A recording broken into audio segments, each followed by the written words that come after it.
செல்லுவதே அது மகிழ்ச்சியை தந்திடுதே. கிறிஸ்துவுக்குள் பிரியமானவர்களே, கர்த்தராகிய இயேசு கிறிஸ்துவின் நாமத்தில் உங்கள் எல்லாருக்கும் என்னுடைய வாழ்த்துக்கள்.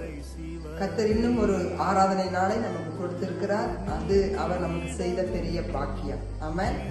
சங்கீதம் 96:9 சொல்லுகிறது, பரிசுத்த அலங்காரத்துடனே கர்த்தரை தொழுது கொள்ளுங்கள் என்று.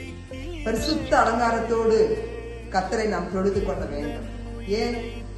நாம் ஆராதிக்கிற தேவன் பரிசுத்தர். நான் பரிசுத்தராயிருக்கிறது போல நீங்களும் உங்கள் நடக்கைகள் எல்லாவற்றிலும் பரிசுத்தராயிருங்கள் என்று கர்த்தர் நமக்கு சொல்லி இருக்கிறார். ஆமென்.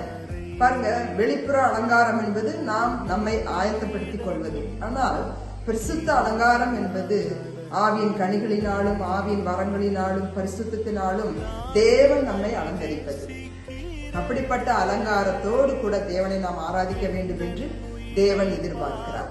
சங்கீதம் 93:5 வாசிக்கிறோம், பரிசுத்தமானது நித்திய நாளாகும், அது ஆலயத்தின் அலங்காரமாய் இருக்கிறது.